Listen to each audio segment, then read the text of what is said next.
Stand still, turn left or right, raise the national flag, and play the national anthem. Buddhism has been practiced in China for more than 2,000 years. Monasteries and monks have become the calling cards of Buddhism to the outside world. The basic rules for Buddhist monks in Chinese temples are: do not get married, do not eat meat. They stay away from the world and keep their minds clean. While improving their own morality, they redeem themselves and living beings. 75 years after the Communist Party established its regime in China, what do Chinese temples and monks look like today? Do they still carry the Buddhist message? Look, this is the scene of an abbot and monk of a Shaolin Temple traveling. The temple is famous in China. He was surrounded by young bodyguards, and there were people who opened the way for him. We could clearly hear the loud sound of gongs and drums.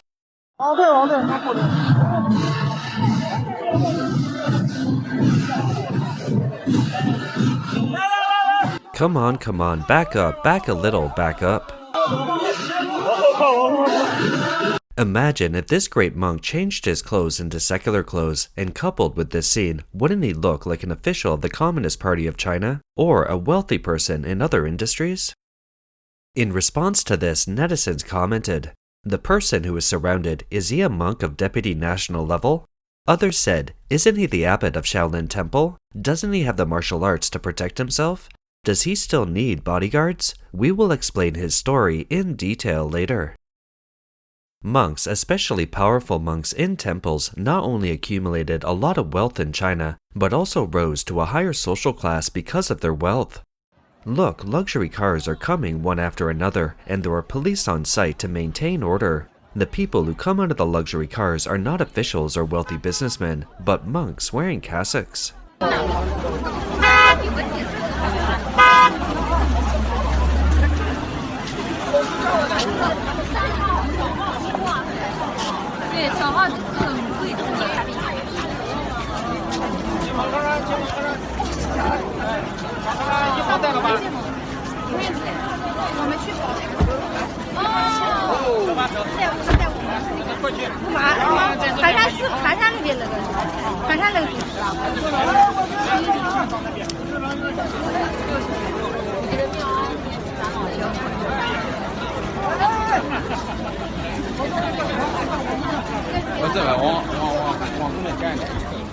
Today's Chinese monks are no longer the same as the monks who endured hardship and practiced hard in the past. Monks used to travel by foot, but now monks travel by luxury cars. The video below shows the monk's ride.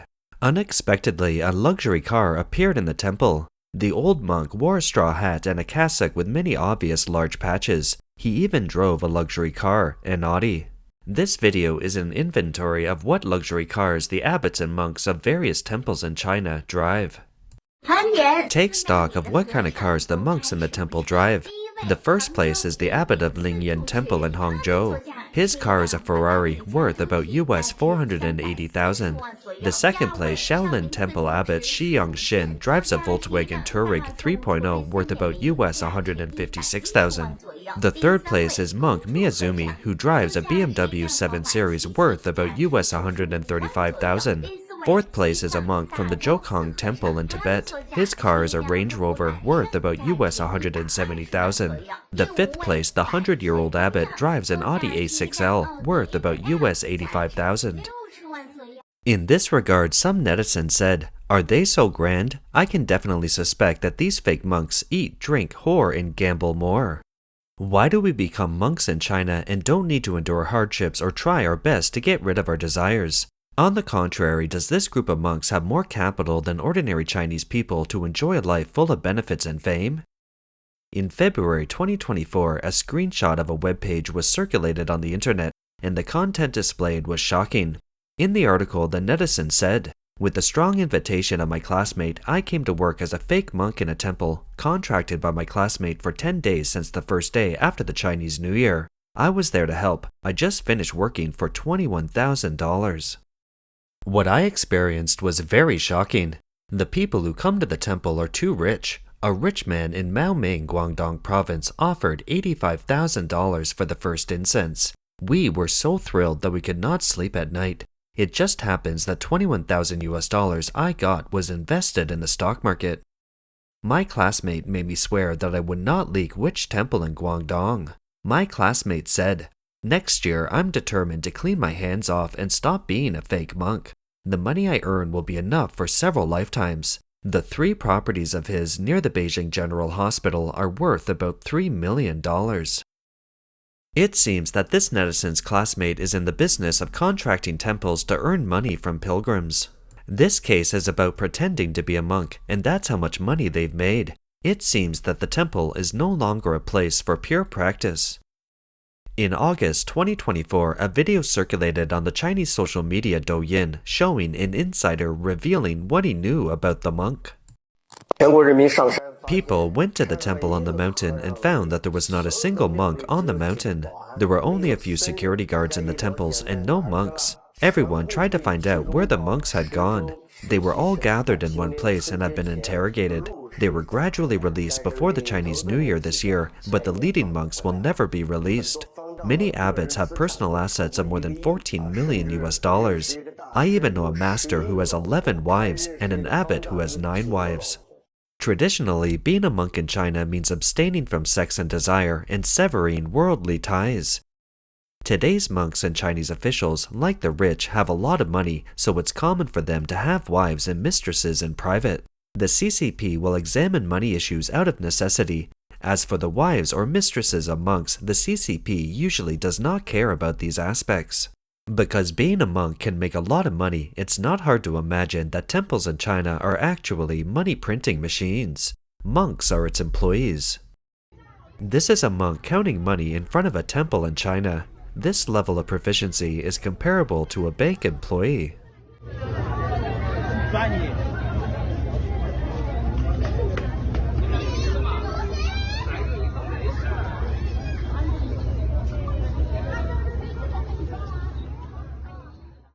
Let's take a look at China's most famous monk, Abbot Shi Yongxin of Shaolin Temple. How much money does he have?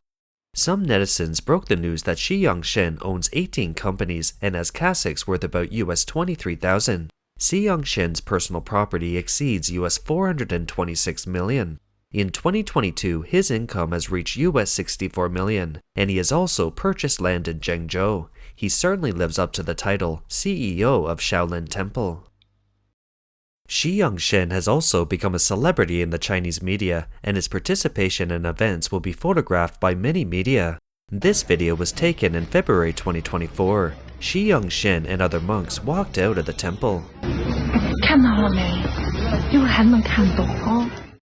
The Abbot of Shaolin Temple, Mr. Shi Yongxin, has not let the various scandals affect his future. He is not only the Abbot of Shaolin Temple, he is also the Vice President of the Buddhist Association of China, the President of the Buddhist Association of Henan Province, a deputy to the National People's Congress of the Communist Party of China for a number of terms, and a member of the All China Youth Federation. There is a reason why Mr. Shi Yongxin is appreciated by the CCP. We have found out that when the CCP persecuted Chinese folk belief groups, Shi Yongxin cooperated with the CCP in smearing and criticizing them. He has turned the Shaolin Temple into a tourist attraction and commercial venue. In 2015, an informant from the Shaolin Temple in Henan Province who signed his name Shi Zhangyi reported on him 5 times. He reported that he had a double household registration, was keeping several mistresses, and had an illegitimate child with a nun. The whistleblower also pointed out that not only did he buy some luxury cars around 150,000 US dollars and some nice license plate numbers, but he also transferred the shares of the Shaolin Temple's related companies to his mistresses. It was previously reported that Mr. Shi Yongxin was keeping a school beauty at Peking University, sent this beauty and their son to Germany, and was arrested for visiting prostitutes, which was also confirmed by the police. As a political monk raised by the Chinese Communist Party, he argued that Buddhism should keep pace with the times, and with the support of the local government in Henan Province, he transformed the Shaolin Temple, a place of Buddhist purification, into a commercialized operation and promotion.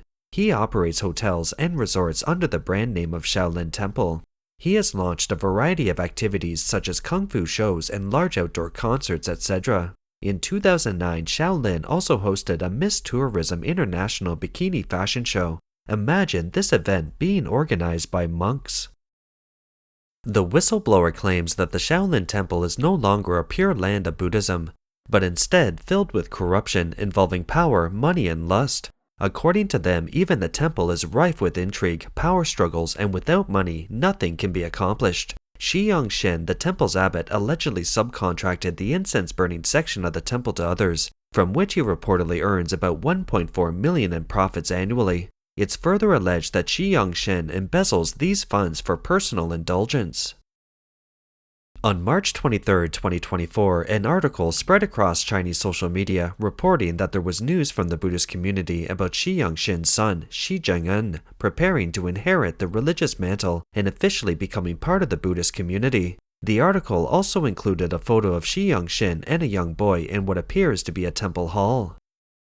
On March 26, 2024, the Shaolin Temple officially issued a statement denying the news. However, the Shaolin Temple did not reveal the true identity of the young man pictured with Shi Yongxin in the photos posted online, which is intriguing. Shi Yongxin actively stayed closer to the CCP. In August 2018, the United Front Work Department of the Communist Party of China required that the 5-star flag be hoisted at religious venues, and Shaolin Temple was the first to take a stand. In August of that year, a national flag-raising announcement appeared on the official website of Shaolin Temple. This is the scene of the flag-raising ceremony held in Shaolin Temple on China's National Day in 2021. That is October 1st. Stand still, turn left or right, raise the national flag, and play the national anthem. The monks march in perfect unison, and the monk in command of the scene looks like a soldier. Shi Yongxin looked at all this in formal cassocks, and the monks next to him wore white masks. Monks believe in Buddhism, while the CCP is atheistic. The Buddhist monks celebrated the establishment of the CCP by raising the flag. Isn't this very confusing in terms of doctrine? Temples do not raise the national flag occasionally, but every year. This year too, on October 1st, 2024, Shi Yongxin was shown wearing cassocks and leading the monks to raise the flag. That's not all. Let's take a look at the following scene. On June 1st, 2024, a monk wearing glasses and a hat took a microphone to lecture a room of nuns, and then they took the oath to join the Communist Party of China. In this regard, some netizens said, people donate to temples or monks in order to seek peace of soul, but monks and nuns are greedy and sell their souls. These people have lost their souls, so do the monks still have the value of existence? In mainland China, why did monks transform into what they are today? A monk who was expelled from the temple in retaliation from the Chinese Religious Affairs Bureau once told overseas Chinese media, "All the problems in Shaolin Temple are because of the tyranny of the Chinese Communist government." In the CCP's systematic brainwashing of the people for 75 years, one method is to retain the external form and replace the internal content. Buddhism, which has been spread in China for more than 2,000 years, was transformed by this method. After the CCP came to power in 1949, it forced monks, nuns, and Taoist priests to return to secular life, forced them to marry, and confiscated monastery fields, smashed Buddhist statues, destroyed Taoist temples, and killed many famous monastery abbots, leading to a disconnect in the religious community after the Cultural Revolution. Many of the later abbot monks did not understand the true meaning of practicing Buddhism. The CCP also sent many party members to put on cassocks and Taoist robes and pretend to be monks, Taoist priests, and priests. What they preach is actually a distortion of the true meaning of religion. On the surface, the CCP is also supporting religion, building many temples, and renovating many Buddhist statues. In fact, the true connotation of Buddhism has long been destroyed in China. This is why we are seeing so many weird monks today. That's all for today. If you enjoy our content, please like, subscribe, comment, and share it with a friend. We appreciate your support, and we'll see you next time.